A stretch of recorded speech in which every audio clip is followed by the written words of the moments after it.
Welcome to Indiana Diecast Racing and the continuing action of Plethora of Party Wagons, a diecast racing tournament dedicated to the Teenage Mutant Ninja Turtles and their nostalgic city cruiser. Today we've got the start of the quarterfinals. Cars have again been grouped into fours.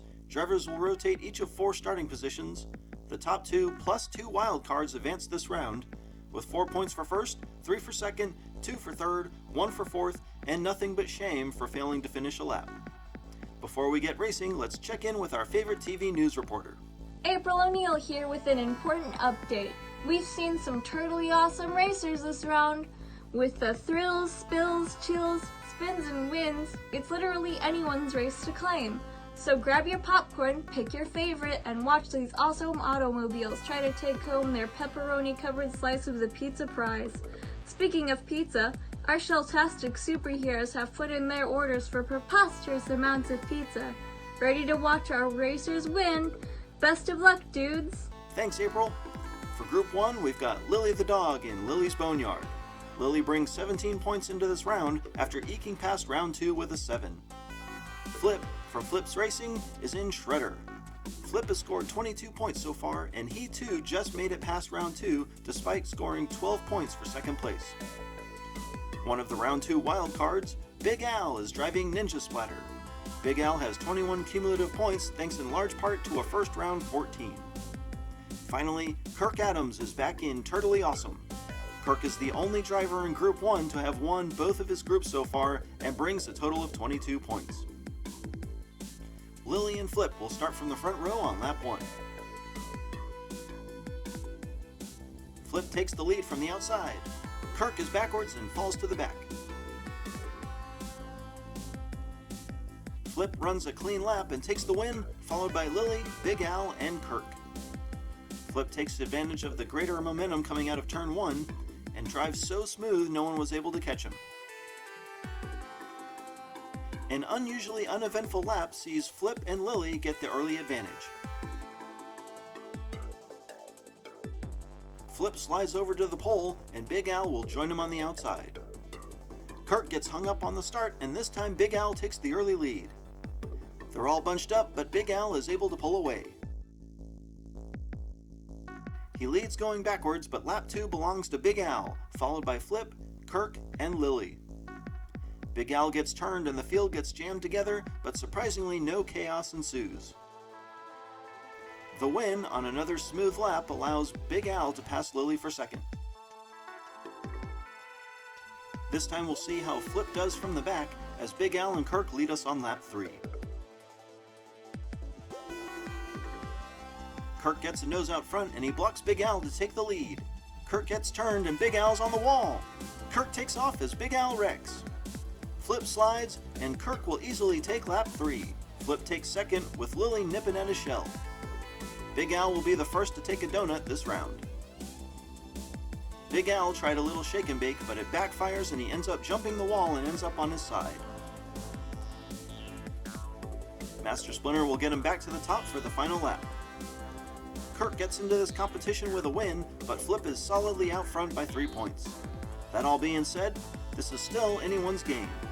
Kirk and Lily will get the last lap advantage.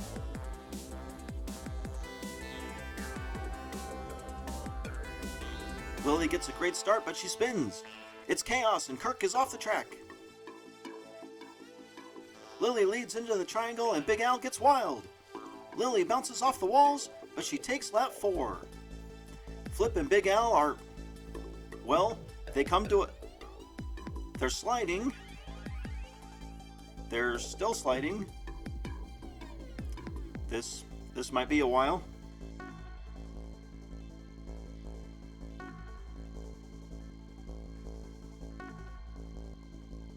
Yep, that's kind of slow too. Weird, but slow.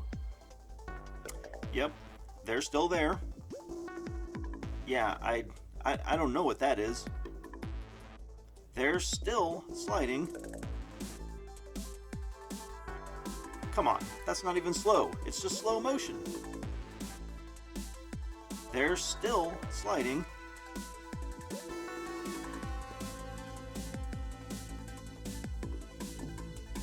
They finally come to a stop. Good lord, they slide a little more. Okay, phew. And there's poor Kirk, waiting all this time for crash rescue. That ridiculous lap vaults Lily into the semifinals along with Flip, who until lap 4 had a pretty commanding performance. Once again, Big Al will get to play the waiting game to see if he and Kirk will move on as wildcards. Don't forget, the Sock Hop Slam is coming in March of 2021. This tournament, which will also be run on the Tricky Triangle, celebrates the classic American cars and trucks of the 1950s. Check out the details on redlinederby.com. In Group 2, we have Daddy G from G4 Diecast Racing in the G4 Wagonator. Daddy G won half of the 8 laps he's run, winning each of his round 1 and 2 groups, accumulating 21 points. Oliver James from Transport Diecast Racing is in Turtle Power. OJ brings 24 points into round 3 on the back of a first and second place finish. Nathan DeZoniers and Da Vinci's Dart of Indiana Diecast Racing only bring 16 points to round 3 and finished second in each of the first 2 rounds, but he also finished first on half the laps he's run. Finally, the Gray Wizard from Golden Owl Racing brings 24 points and Dragon Wagon to Group 2. Daddy G and Oliver James will get the front row for lap 1. Oliver's in front, but he and Daddy G spin. OJ pulls away and somehow Nathan gets past Daddy G and the Wizard in turn 2. Oliver rolls and he's on his side. He's off the track and Nathan and Daddy G scream past. And Nathan crosses the line just ahead of Daddy G. There's the Gray Wizard for third. Oliver has parked in the final turn. Everything was going great, but the tiniest wobble entering the triangle was enough to keep him from navigating the Hagrid turn. Nathan's lucky OJ slid off the track, or there might have been a nasty wreck. Master Splinter gets to work early in Group 2. Nathan drives from the back for the lap 1 win. Despite the donut, Oliver James probably stands the best chance at a wildcard spot, only 4 points behind Big Al at the start. Nathan joins Oliver James up front.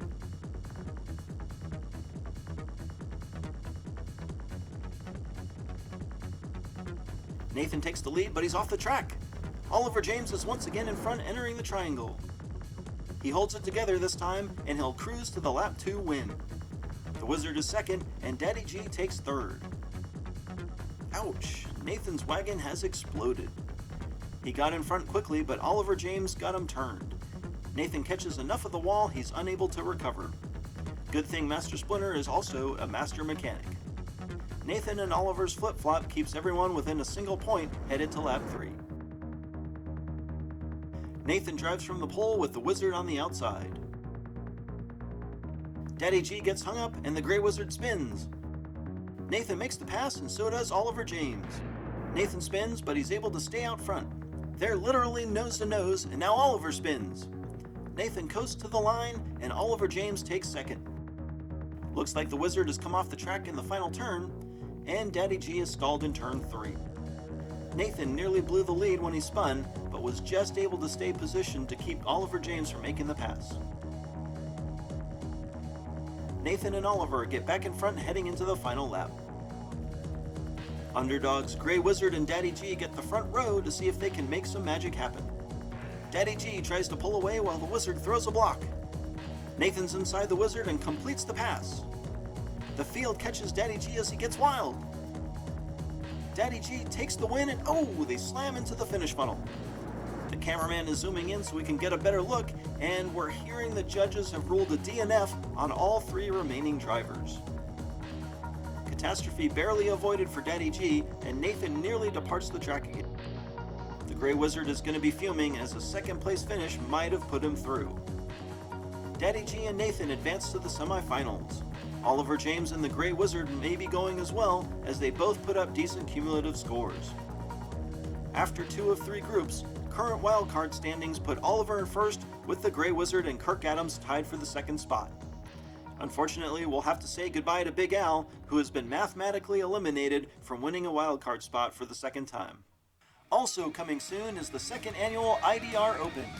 This one's an in-house tournament comprised of Indiana Diecast-owned vehicles, but fans have the exciting opportunity to sign up to drive and potentially take down the defending champion Dax Quaid. Look for posts on our Facebook page to claim your ride. This just in addition to the head-to-head tournament following Plethora of Party Wagons, a number of the competitors have agreed to travel to We Race Diecast to compete on the soon-to-be-completed Clutch Mountain. Check out the video description for a link. This has been Jim D for Indiana Diecast Racing. Be sure to check in next time for the third and final group of Round 3 of Plethora of Party Wagons.